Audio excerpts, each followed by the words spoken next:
Je n'ai jamais été capable de définir précisément ce qu'est le féminisme. La seule chose que je sais, c'est que les gens me désignent comme féministe à chaque fois que j'exprime des sentiments qui me différencient d'un paillasson ou d'une prostituée. Rebecca West, suffragette.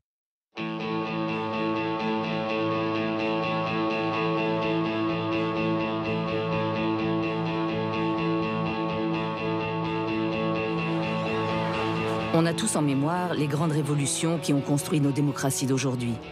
La Révolution française, bien sûr, la Révolution anglaise, la lutte pour les droits civiques américains. Mais il est une révolution que l'on ne nomme jamais ainsi.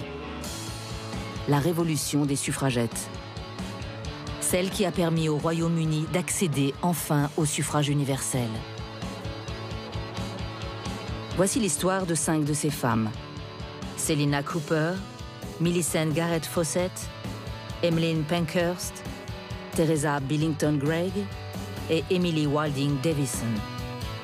Leur courage a changé des vies et leur combat a changé le cours de l'histoire.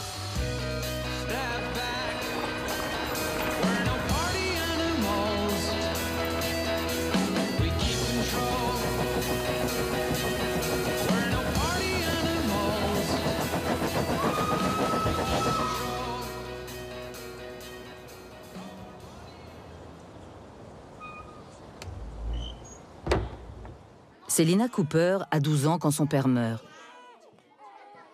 En 1876, dans l'Empire britannique, une telle disparition signifie le plus souvent la misère pour le reste de la famille. Selina et son jeune frère se retrouvent donc rapidement employés aux côtés des femmes, dans une usine de Lancashire, à gagner 8 shillings pour leurs 56 heures de travail par semaine.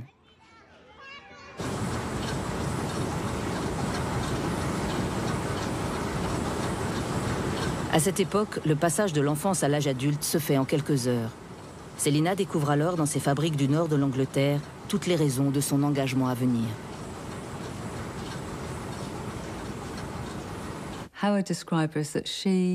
Comment la décrire?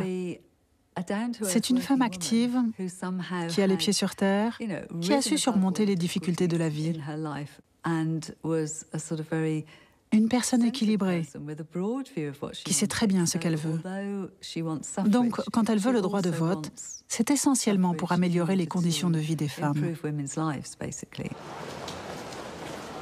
Riches ou pauvres, ouvrières, bourgeoises ou aristocrates, les femmes britanniques n'ont au XIXe siècle pas plus de droits qu'un criminel, un malade mental ou même un enfant. Elles n'ont pas accès aux institutions, et encore moins à l'éducation. Et quand elles travaillent à métier équivalent, elles ne gagnent que le tiers de ce que gagne un homme. Je crois que les gens oublient souvent à quel point les femmes étaient des citoyens de seconde classe à la fin du XIXe siècle en Grande-Bretagne et au début du XXe. Et quand une femme se marie, elle n'est plus considérée comme un individu à part entière. Elle se dissout complètement dans l'identité de son époux. C'est ainsi qu'un jour de 1877, une jeune bourgeoise, Millicent Garrett Fawcett, en fait l'amer constat. On lui avait volé son sac. Elle est allée au commissariat pour déclarer le vol et on lui a répondu que le sac était la propriété de son mari. Parce qu'en vertu de la loi, elle n'avait aucun statut légal en tant qu'individu. Son identité était subordonnée à celle de son mari. Millicent Garrett Fawcett a 23 ans. Elle est mariée depuis 5 ans. Elle écrira plus tard dans ses mémoires qu'elle eut alors l'impression d'être elle aussi condamnée pour vol ce jour-là. Contrairement à aujourd'hui, quand on parle d'une démocratie, on imagine que tous les adultes sont des citoyens. Or, à l'époque, ce n'est pas du tout le cas. Les citoyens sont une minorité, une très très petite minorité. Ce sont ces gens, généralement, en fait, toujours de sexe masculin, propriétaires et blancs, qui ont le droit de participer à la formation des gouvernements, de voter pour un gouvernement et d'être élus pour servir dans un gouvernement.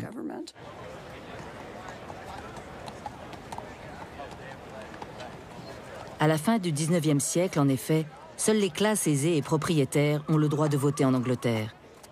Dans cette monarchie constitutionnelle, c'est encore le règne du vote censitaire. Seuls ceux qui payent plus de 10 livres sterling d'impôts ont le droit de voter. Les autres n'ont le droit que de se taire.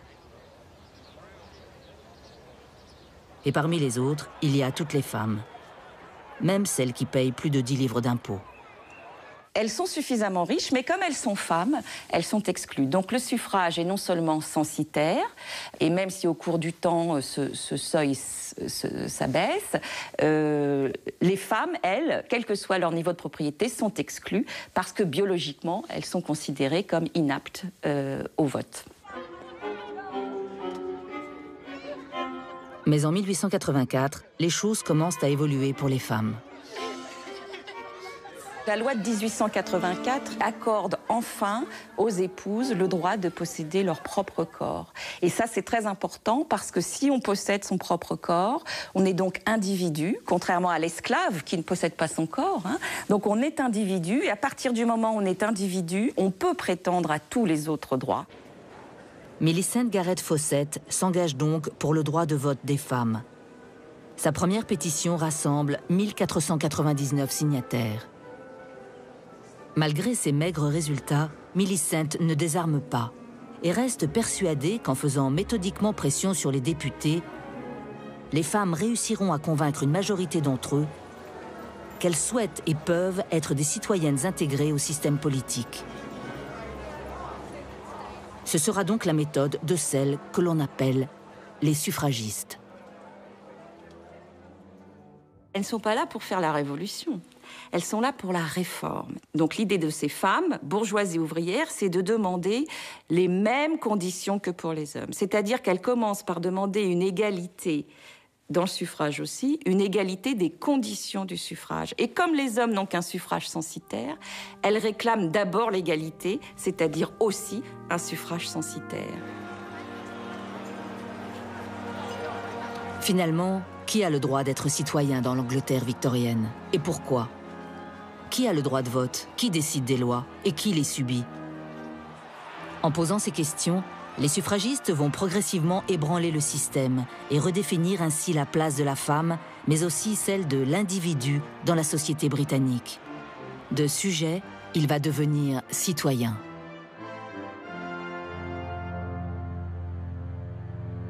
Mais le bras de fer est loin d'être gagné. Mary Ward, une romancière très populaire à l'époque et connaissance de Millicent Garrett Fawcett, s'engage dans la bataille, mais du côté des anti-suffragistes. L'enjeu est de taille. L'Empire serait menacé. En janvier 1889, elle convient donc avec le rédacteur en chef d'un journal conservateur de lancer un appel contre le mouvement pour le vote des femmes. Ce que le manifeste soutenait, c'est que le rôle des femmes était différent de celui des hommes en politique. Le Parlement s'occupait d'empire, de guerre, de relations internationales et de questions qui n'intéressaient pas vraiment les femmes. Donc les femmes n'avaient pas à voter au Parlement. Il y a cette idée qu'en raison de leurs aptitudes physiques, les hommes appartiennent à la sphère publique, la politique, le travail, et les femmes à la sphère privée. Il est inconcevable pour beaucoup d'hommes et de femmes de la fin du XIXe siècle que les femmes passent de la sphère privée à la sphère publique.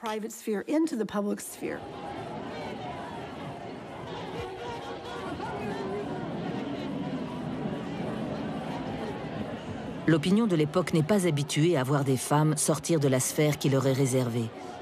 Quand elles osent s'exprimer en public, la sentence est implacable. Je pense que le mot hystérique vient simplement du fait que des femmes se passionnaient ouvertement pour quelque chose dans la sphère publique. Au XIXe siècle, les femmes qui s'écartaient un tant soit peu de la norme étaient toutes qualifiées d'hystériques. Donc on va les représenter avec des faces, des visages simiesques, on va les représenter avec l'habit dépenaillé. Donc elles seront déformées dans le corps et sur le visage, ce qui signifie qu'elles sont déformées dans leur tête et aussi dans leur corps au niveau de la reproduction, puisqu'elles sont forcément stériles. Si les femmes s'occupent de politique, il n'y aura plus personne pour s'occuper du foyer et des enfants, et ce qui est évidemment un énorme problème, puisque à l'époque, la définition de la femme, c'est d'abord la définition d'une épouse qui va donc faire des enfants et s'occuper du foyer. Selina a maintenant 32 ans. En 1896, elle épouse Robert Cooper et donne naissance l'année suivante à un fils, John Ruskin. Mais le petit meurt d'une bronchite à l'âge de 4 mois. Selina ressort de cette tragédie, convaincue que l'immense difficulté des conditions de vie des ouvrières est responsable de la mort de son fils. Elle est emblématique des femmes de l'industrie textile, je crois. C'est quelqu'un qui fait partie d'une coopérative de femmes, qui travaille étroitement avec les gens de sa rue, qui connaît tout le monde. Elle tente de mobiliser les ouvrières en faveur du droit de vote, fait circuler les pétitions. Selina Cooper rejoint les suffragistes. En 1900, elle leur apporte 800 des 29 359 signatures présentées ensuite aux députés à Londres. C'est aussi l'occasion pour elle de rencontrer Millicent Garrett Fawcett pour la première fois.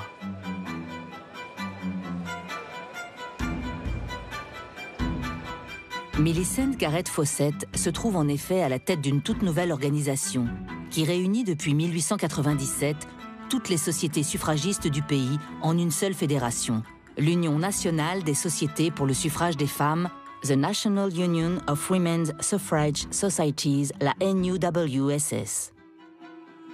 On se dirige vers l'idée d'une campagne unique, mais aussi d'une organisation unique. Et donc, l'idée, forcément, est de rendre tout ça très, très efficace. Mais un événement apparemment lointain va bousculer la donne. À la fin du 19e siècle, des milliers de pionniers anglais émigrent vers l'Afrique du Sud, attirés par les immenses réserves d'or que l'on vient de découvrir dans la région. Mais les Afrikaners ne leur reconnaissent sur leur territoire que le droit de travailler et de payer des impôts. Les pionniers anglais font alors pression sur leur gouvernement qui immédiatement exige qu'ils soient reconnus comme citoyens à part entière et que leur soit octroyée l'égalité des droits. Les Afrikaners refusent. En 1899, au nom du respect du statut de ces sujets, l'Empire britannique leur déclare la guerre. Les militantes pour le vote des femmes sont perplexes.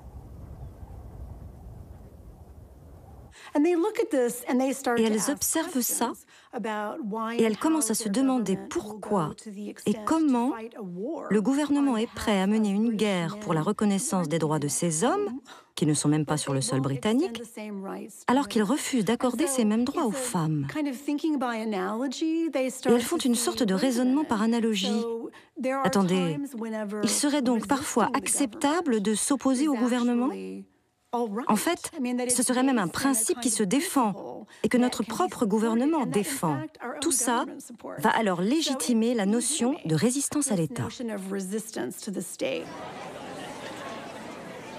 La résistance va donc se mettre en marche. Le soir du 13 octobre 1905, deux jeunes femmes, Christabel Pankhurst et Annie Kenney, se rendent au meeting de Sir Edward Grey, un membre pressenti du futur gouvernement, qui a refusé jusqu'alors de les recevoir. Elles profitent de la campagne électorale pour se faire entendre. Devant une assemblée indifférente, elles posent alors la question. Et le droit de vote pour les femmes? Elles ont posé la question, l'ont présenté poliment à la réunion et aucune réponse n'a été donnée. Comme elles avaient déjà décidé de leur stratégie, elles se sont mises à crier « Et le droit de vote pour les femmes ?» Elles se sont fait brutalement éjecter de la salle par les gardiens. Et là, Christabel a décidé de cracher, comme ça, sur un policier, parce que c'était une infraction. Elles ont donc été arrêtées et emprisonnées.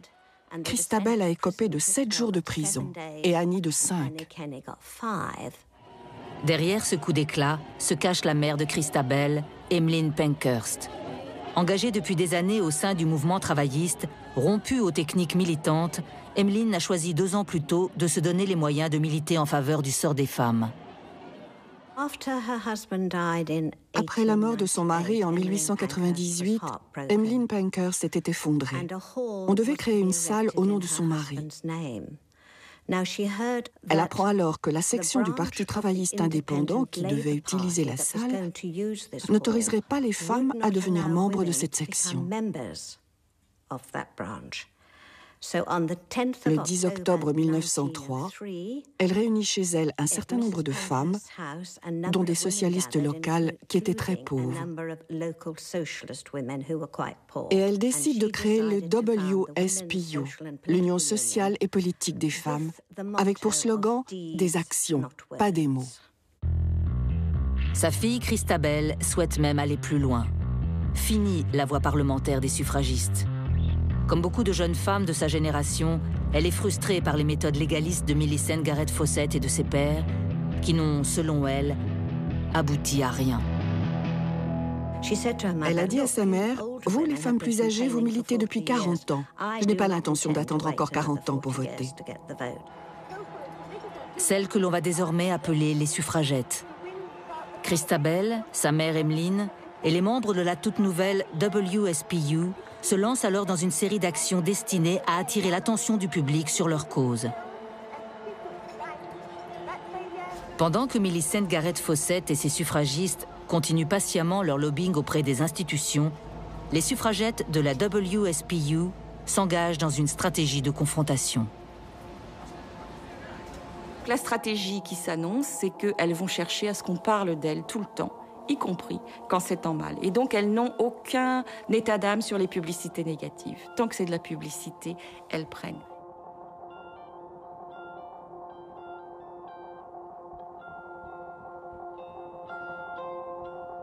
Au sein de la WSPU, une femme commence à élaborer les stratégies de la résistance, Teresa Billington Gregg. À 28 ans, cette ancienne institutrice travaille à plein temps pour l'organisation depuis sa création. Théoricienne du mouvement, elle explique dans ses écrits que c'est presque un devoir moral pour les femmes que d'enfreindre les lois. L'idée étant que les lois ont été faites sans les femmes, généralement contre les femmes, et qu'il n'y a aucune raison pour que les femmes y obéissent. Les militantes multiplient les manifestations interdites, les prises de parole, les interruptions de réunions publiques, et elles s'enchaînent aux grilles du Parlement comme un symbole de leur exclusion de la maison commune.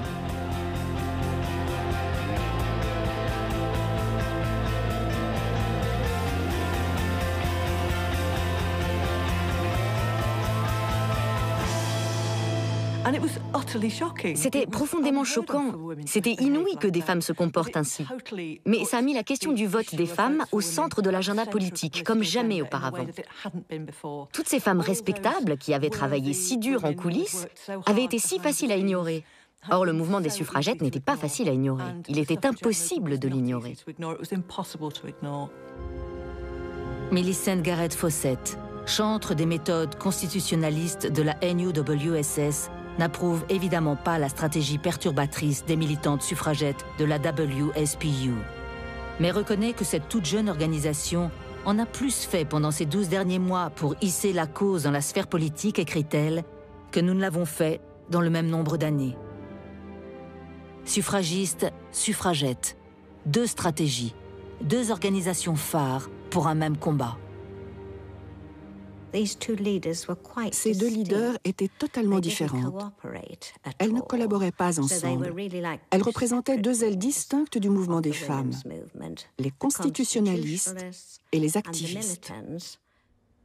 Même si les méthodes et les avis divergent, Millicent se refuse à toute critique publique, tout au moins dans un premier temps.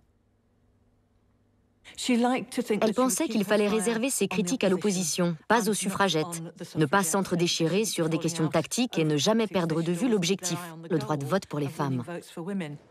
C'est ainsi qu'à l'occasion d'un dîner, elle rabroue un homme qui prend comme prétexte la violence des suffragettes. L'homme assis à côté d'elle lui a dit « Je ne soutiendrai plus le vote des femmes à cause de ces épouvantables activistes et ces choses terribles qu'elles font. » Elle a juste souri et a dit « Oh, et qu'avez-vous donc fait jusqu'à présent ?» Millicent et ses suffragistes continuent de croire en leurs méthodes pondérées et légales. Mais déterminées elles aussi à frapper un grand coup, elles organisent la toute première manifestation pacifique de masse du mouvement. Le 7 février 1907, une foule de 5000 femmes traverse Londres de Hyde Park à Exeter Hall. Dans le froid, sous la pluie, les pieds dans la boue, des milliers de badauds se pressent au long de la procession. Le spectacle de ces femmes de toutes origines, de tous âges, est inédit.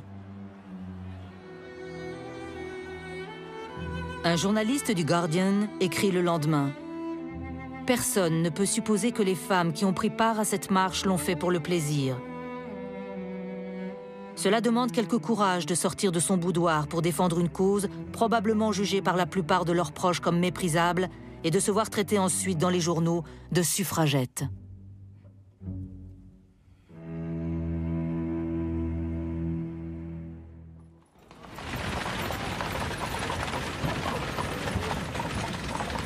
Le contexte politique semble pourtant favorable. Un an plus tôt, en 1906, le Parti libéral a pris le pouvoir après 11 ans de règne conservateur à la Chambre des communes. Et de nombreux députés se sont déclarés en faveur du vote des femmes au moment des élections. Ce changement de majorité fait naître de réels espoirs, vite déçus.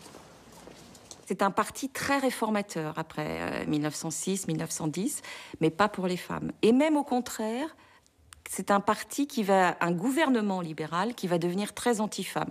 Le nouveau Premier ministre à partir de 1908, c'est Herbert Asquith, qui est un anti-suffragiste notoire. Le Premier ministre, Asquith, ne pensait pas qu'il y avait une forte demande en faveur du vote des femmes. Et tout va très bien, merci, inutile de changer quoi que ce soit. Les femmes sont représentées indirectement par les hommes au Parlement, elles n'ont pas besoin de représentation directe. Mais il y a aussi l'idée assez curieuse que les femmes ne veulent pas du droit de vote. Et c'est un élément très important de la propagande anti-suffragiste. Comme les femmes ne se sont pas mobilisées en nombre suffisant pour demander le vote, c'est qu'elles n'en veulent pas. Alors le WSPU a relevé le défi et décidé d'organiser une grande manifestation à Hyde Park le 21 juin 1908. C'était une journée très ensoleillée et les femmes étaient là dans leurs robes blanches. Cette fois, ce sont près de 50 000 femmes qui défilent. Au plus fort de la manifestation, on compte près de 200 000 personnes. Interviewée dans un journal, l'une d'entre elles explique: « Je me suis jointe à la foule. On a marché le long d'Oakley Street, de King's Road, de Sloane Street et de Knightsbridge jusqu'à Hyde Park. Je trouvais ça drôle, comme une sorte de grand cirque. Mais quand j'ai écouté les femmes qui s'exprimaient sur la plateforme, je suis redevenue sérieuse. Car j'ai entendu mes propres idées exprimées bien mieux que je ne pouvais le faire. Tant que les femmes consentiront à être injustement gouvernées, elles le seront. Mais les femmes disent sans détour, nous retirons notre consentement, nous ne serons pas gouvernées tant que le gouvernement sera injuste. »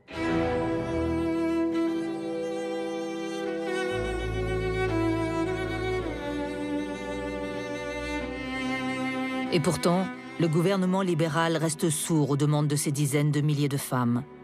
Les autres partis, conservateurs et travaillistes, semblent également rechigner à s'engager clairement en faveur de leurs droits.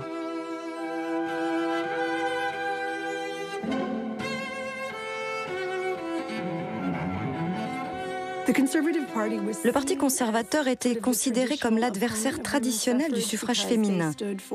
Il défendait la propriété et une idée très traditionnelle de la relation des hommes et des femmes à l'État.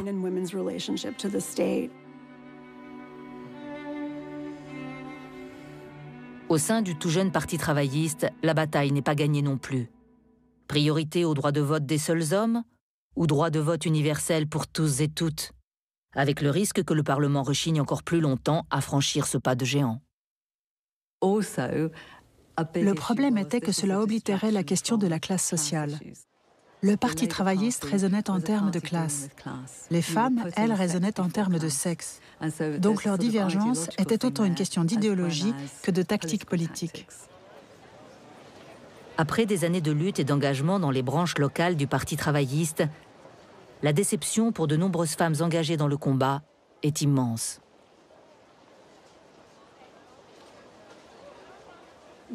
Elles découvrent que le groupe censé être leur allié le plus farouche n'est pas de leur côté et ne veut pas travailler avec elles. Parmi elles, Selina Cooper, Emmeline et Christabel Pankhurst, toutes vont se détourner de leur engagement travailliste et se consacrer plus encore au combat pour le droit de vote des femmes. Emmeline présente même sa démission du mouvement auquel elle a été fidèle plus de 14 ans.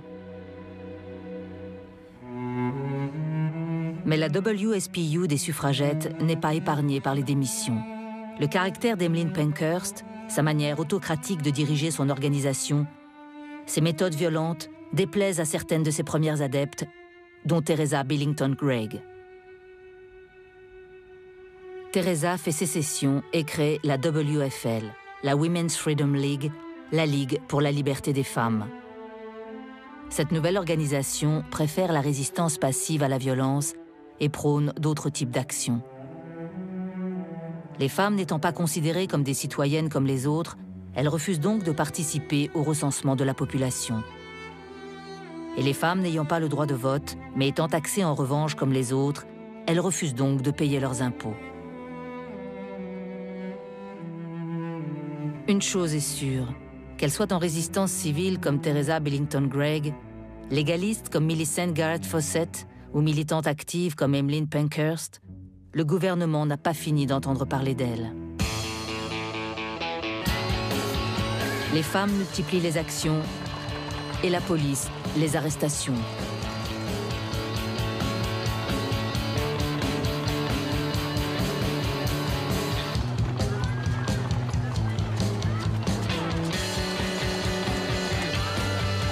Emmeline Pankhurst n'y échappe pas et fait plusieurs séjours en prison. Alors qu'elle est emmenée au tribunal de Bow Street, elle déclare devant les juges. Nous sommes ici parce que nous voulons faire les lois et non pas être hors la loi. Dans ce discours, elle s'est appuyée sur ses années de travail en tant que juriste pour les pauvres. Elle a parlé de la condition des femmes pauvres, écrasées par le poids des naissances. Et elle a expliqué que le vote parlementaire pour les femmes rehausserait leur statut social et les sortirait de leurs conditions inférieures. Les organisations se rendent vite compte que ce genre de procès leur offre une plateforme d'expression aussi puissante qu'un meeting de plusieurs millions de personnes.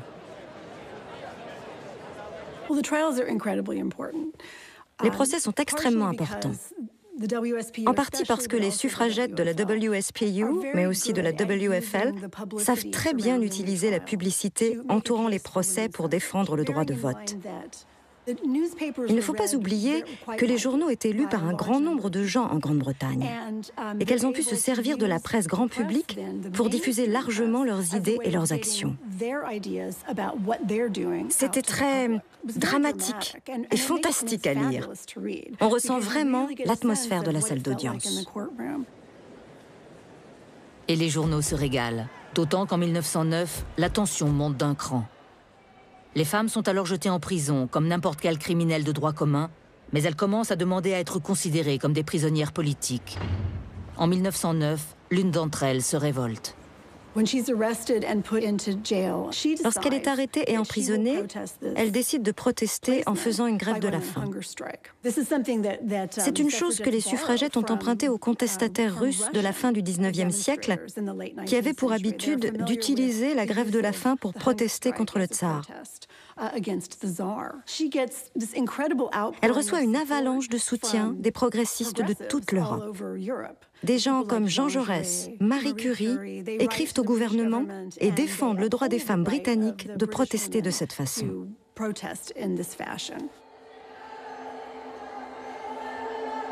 Pour la première fois cette année-là, la grève de la faim devient un outil de lutte. Face à leur multiplication, au mois d'août 1909, Herbert Gladstone, le ministre de l'Intérieur, prend la décision que les prisonnières ne doivent plus être autorisées à refuser la nourriture, ne doivent plus être libérées et que les autorités doivent intervenir. Le gouvernement décide alors que les suffragettes seront nourries de force. Tous les récits de ces femmes ayant été forcées sont les mêmes. Tous racontent la même horreur. Les médecins portent leurs habits habituels, mais l'un d'entre eux a une serviette autour du cou. Sont toujours présents 4 matrones et 2 médecins. À l'aide d'un outil en métal, ils cherchent à ouvrir votre bouche, blessant en passant vos gencives jusqu'au sang quand vous résistez. Une fois la bouche ouverte, un autre médecin enfonce un tube dans votre bouche jusqu'au milieu de la gorge. À ce moment-là, vous avez l'impression de suffoquer. Et quand le tube a été suffisamment enfoncé, il place un bâillon de métal entre vos dents pour les garder ouvertes. À l'autre bout du tube se trouve un entonnoir en porcelaine, à l'intérieur duquel le médecin verse la nourriture, un mélange de farine de blé et de lait. Quand la bouche est trop blessée et tuméfiée, ils font la même procédure, par le nez. L'opinion publique est horrifiée par le procédé. 116 médecins envoient une protestation au Premier ministre. Le British Medical Journal qualifie la conduite du ministre de l'Intérieur d'infâme. Des députés protestent. Des militants libéraux quittent le parti. Certes, la violence des actes des suffragettes exaspère, mais la violence de la réponse gouvernementale heurte les consciences. Cette violence a changé la façon de considérer les femmes. Elles n'étaient plus ces petits êtres dociles qui disaient « oui, chérie » ou « non, chérie ». Les femmes s'affirmaient.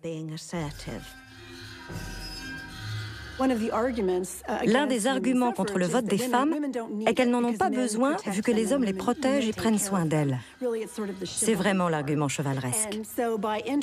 Quand elles entraient dans l'espace public masculin en tant que femmes respectables et qu'elles étaient ensuite rabrouées par l'État, les femmes pouvaient dire alors « Vous vous dites chevaleresque, mais ça ne tient pas. Dès que je sors du rang, vous m'écrasez. » Donc, ces suffragistes, qui avaient lu les théories politiques et l'histoire politique britannique, déclaraient haut et fort que ce gouvernement basé sur la force physique n'était pas légitime et qu'il se devait d'être basé sur le consentement des citoyens. Des citoyens de mieux en mieux informés. Les suffragistes et les suffragettes travaillent à la diffusion de leurs pensées. Chaque semaine, elles exposent dans les colonnes de leurs journaux les fondements politiques et philosophiques de leurs actions.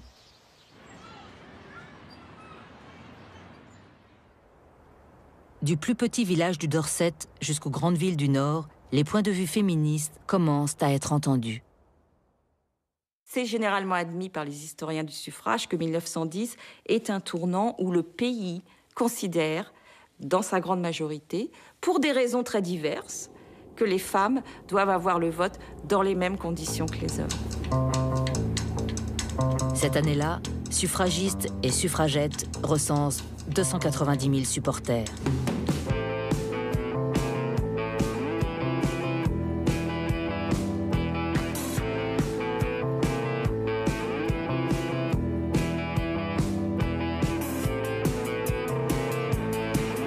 À la fin du mois de janvier 1910, Emmeline Pankhurst se laisse persuader d'accepter l'idée d'un comité de conciliation. Elle annonce donc une trêve dans la violence. Au printemps, députés, suffragistes et suffragettes s'entendent sur un projet de loi qui pourrait donner dans un premier temps le droit de vote à 1 million de femmes. Ainsi obtiendront-ils peut-être le soutien d'une large majorité au Parlement. Millicent Garrett Fawcett, consciente de la fragilité de cette opportunité, avertit le Premier ministre Lord Asquith. « Attention, si les espoirs sont déçus, la violence recommencera. »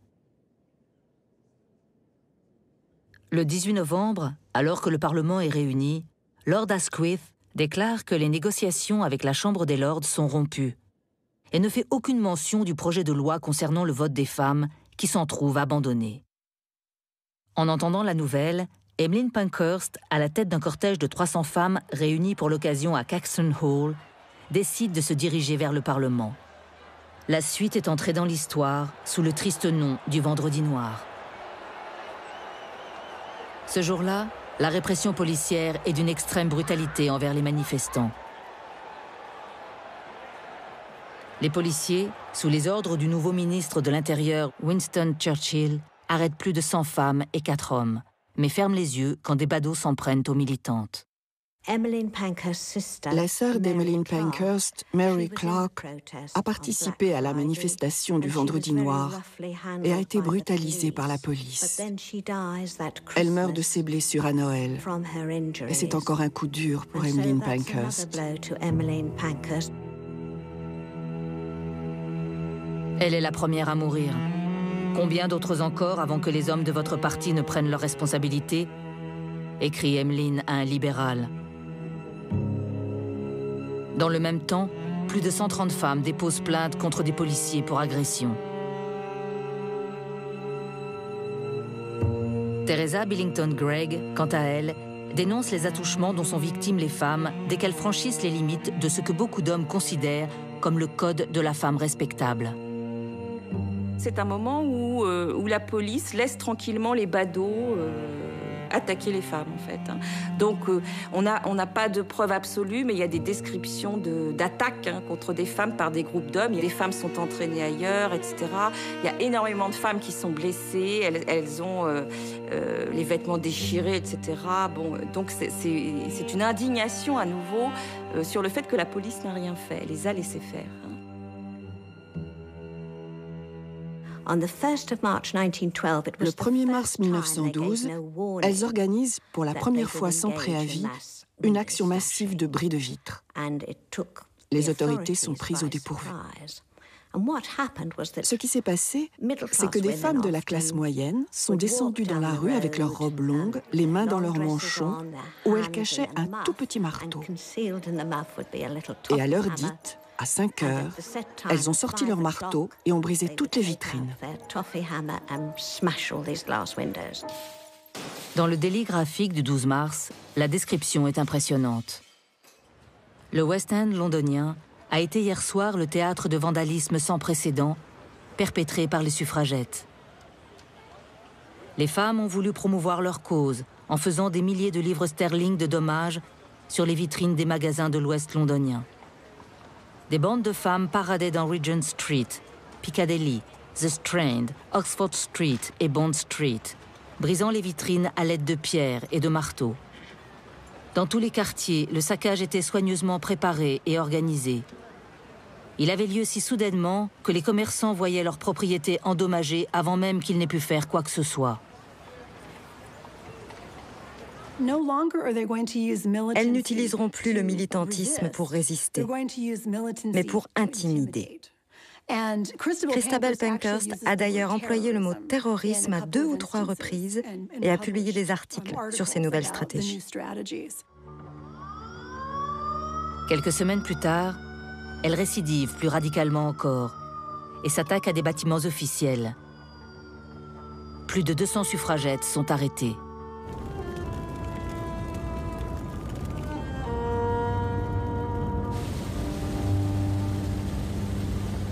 Les suffragistes s'inquiètent et surtout ne comprennent pas cette stratégie jusqu'au boutiste. Parce que l'un des arguments des membres de la WFL, la Ligue pour la liberté des femmes, était que la contestation devait être logique, que l'incendie criminel ne rimait à rien pour les gens ordinaires. Brûler une église, qu'est-ce que cela a à voir avec le droit des femmes de résister à un gouvernement qui ne les reconnaît pas ? Mrs.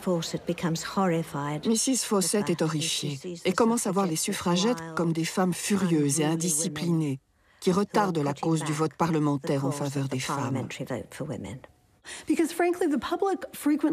faut dire que souvent, le public ne distinguait pas les organisations entre elles, ce qui était un énorme problème pour la NUWSS, l'Union nationale des sociétés pour le suffrage des femmes. C'était arrivé au point où, quand elles faisaient des réunions publiques, comme les gens croyaient que c'était des suffragettes, ils leur jetaient des pierres et des œufs pourris. Et elles n'arrivaient pas à leur faire comprendre qu'elles n'étaient pas celles qu'ils voulaient attaquer.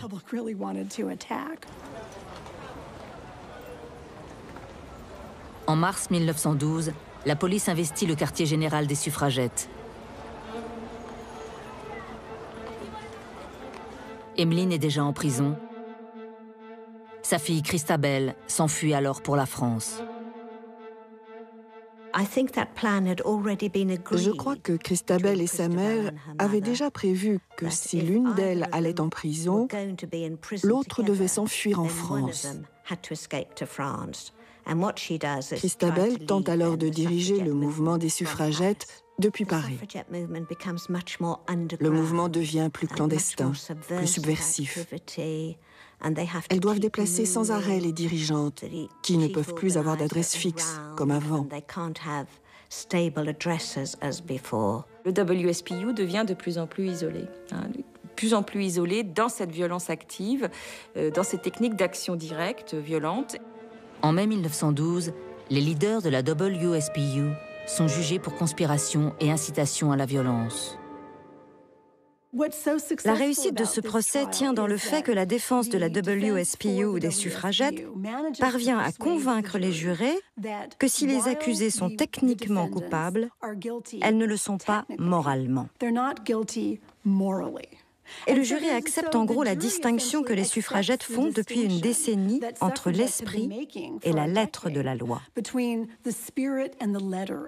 jury dit en substance « Oui, vous conspirez, mais vous conspirez parce que vous êtes attaqué par le gouvernement qui ne veut pas vous écouter et que vous n'avez pas d'autre recours. » C'est vraiment génial, je trouve.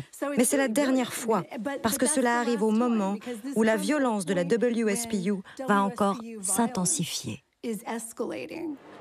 Et la pression sur le gouvernement s'accroît aussi. En 1913, conscient que les grèves de la faim et le gavage forcé des suffragettes ne font que nuire à son autorité, le gouvernement fait voter une nouvelle loi qui va ne faire qu'aggraver les choses, une suspension de peine temporaire que les suffragettes surnomment le Cat and Mouse Act.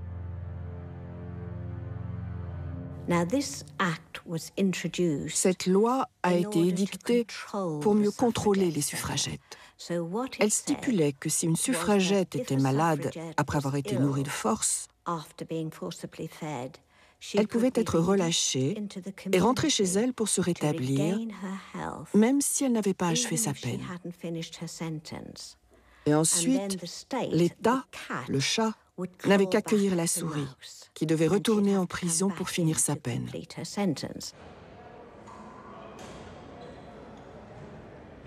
Emily Wilding Davison n'aura pas l'occasion de retourner en prison. Le matin du 4 juin 1913, Emily, jeune militante dévouée de la WSPU, prend le train pour Epsom Downs, où a lieu ce jour-là le Derby royal.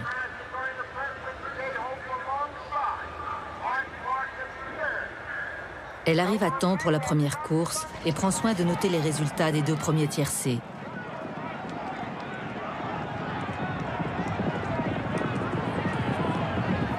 Puis soudain, lors de la 3e course, au niveau du virage de Tattenham, elle se faufile entre les barrières et se jette sous les sabots du cheval qui court pour le roi.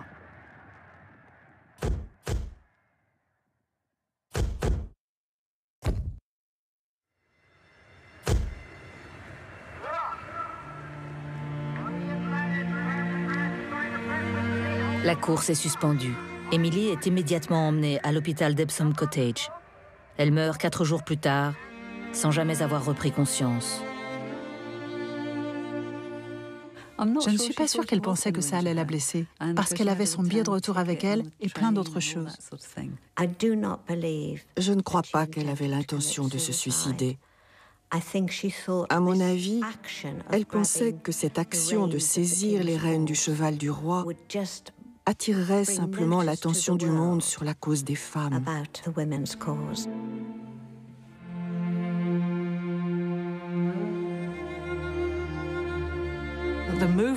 Le mouvement, c'était chercher une martyre et ce fut elle.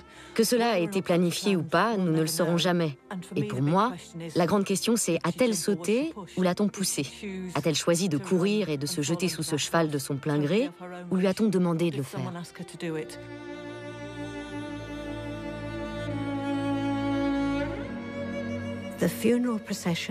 Les funérailles d'Emily Wilding Davison, morte au Derby, ont été l'un des événements les plus spectaculaires jamais organisés par les suffragettes.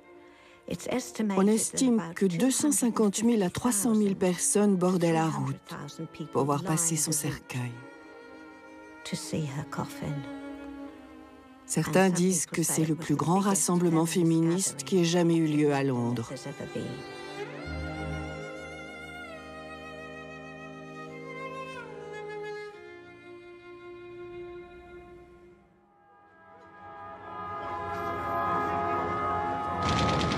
Mais en 1914, les suffragettes sont dans une impasse. Les préoccupations des Britanniques sont tout autres. Le Royaume-Uni s'engage dans la Première Guerre mondiale.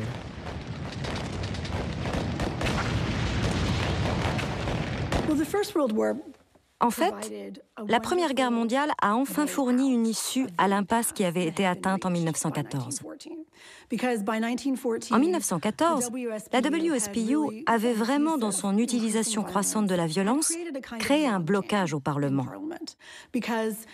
Si le Parlement accordait leurs droits aux femmes parce qu'elles étaient des terroristes, ce n'était pas un très bon exemple pour le suffrage démocratique. D'un autre côté, les militantes ne pouvaient pas reculer. Mais quelques jours après les débuts de la guerre, Emmeline Pankhurst obtient du gouvernement que toutes les suffragettes emprisonnées soient libérées. En échange de quoi, la WSPU s'engage à cesser toute violence et même à soutenir l'effort de guerre. Emmeline Pankhurst recrute ce qu'on a appelé les munitionnettes, c'est-à-dire toutes ces jeunes ouvrières. Elle faisait des recrutements, des tournées pour les convaincre d'aller travailler en usine. En particulier, Emmeline et Christabel Pankhurst soutenaient que l'effort de guerre des femmes leur permettrait d'obtenir leur émancipation. Elles revendiquaient aussi à travail égal, un salaire égal et un tas d'autres mesures en faveur des femmes. Mais en 1916, Lord Asquith est remplacé à la tête du gouvernement libéral par Lloyd George, supporter du vote des femmes. Les chances d'obtenir enfin le vote sont alors réelles. Et puis, certains soldats commencent à revenir du front. Quand les soldats sont revenus du front, ils ont demandé le droit de vote. Beaucoup d'hommes de la classe ouvrière ne l'avaient toujours pas. Ils ne pouvaient pas rentrer chez eux et ne pas voter après ce qu'ils avaient vécu, et le gouvernement le reconnaissait. C'est aussi ce que pense Emmeline Pankhurst, qui soutient le droit de vote des soldats, au point de remettre à plus tard celui des femmes. Emmeline et Christabel Pankhurst soutenaient le droit de vote pour les soldats et les marins parce que ces hommes combattaient pour leur pays et mouraient pour lui. Millicent Fawcett n'avait qu'une idée, le droit de vote pour les femmes, et elle s'y est tenue. Mais à la fin du mois d'août 1916, la question de la réforme électorale est confiée à une commission qui recommande que le droit de vote soit accordé à tous les hommes et aux femmes sous certaines conditions. Ce fut l'occasion pour Millicent de défendre sa cause, ce qu'elle a fait avec énergie durant les 2 dernières années de la guerre. À partir de 1916, elle exerce une pression constante sur les ministres, leur rappelant que ce ne sont pas seulement les hommes revenant du front qui doivent obtenir le vote, mais aussi les femmes qui ont contribué à l'effort de guerre, qui ont beaucoup perdu, et seraient très en colère de ne pas avoir le droit de voter aussi.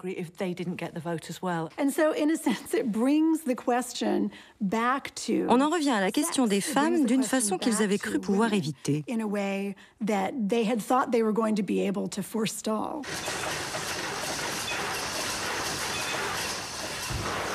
En 1918, le Parlement vote le Representation of the People Act, qui donne le droit de vote à tous les hommes de plus de 21 ans et aux femmes de plus de 30 ans, détentrices par exemple d'une qualification ou bien mariées à un homme inscrit sur les listes électorales locales.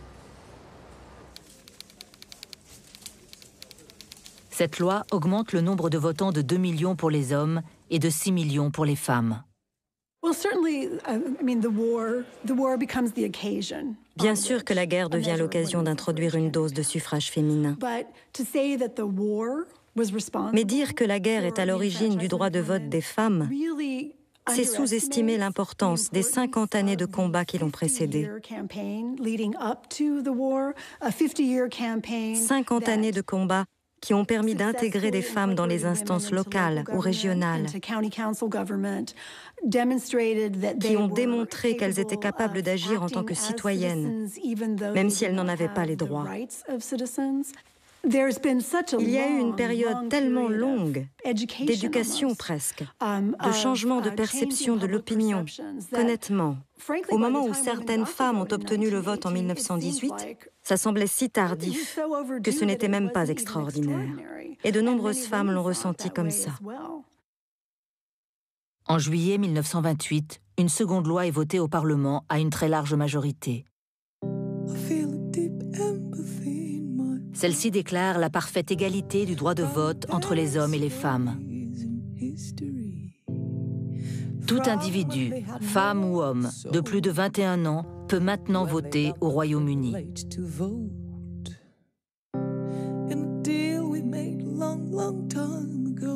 Millicent est présente lors du vote et note le soir dans son journal « J'ai eu cette chance extraordinaire de vivre cette lutte depuis ses débuts. »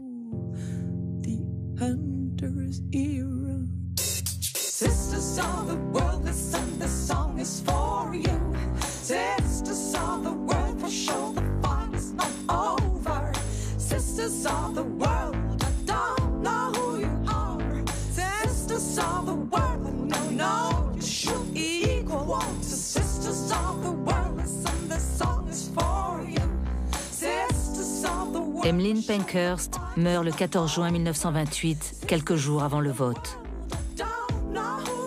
Millicent Garrett Fawcett meurt un an plus tard, le 5 août 1929. Selina Cooper s'engage contre le fascisme dans les années 30 et meurt le 11 novembre 1946 à l'âge de 81 ans. Teresa Billington Gregg cesse de publier, mais ses écrits d'avant la guerre poseront les bases des réflexions féministes à venir. Elle meurt en 1964 à l'âge de 87 ans. Aujourd'hui, à l'entrée du mot féminisme dans l'Oxford Dictionary, on trouve la définition suivante: plaidoyer pour le droit des femmes fondé sur l'égalité des sexes.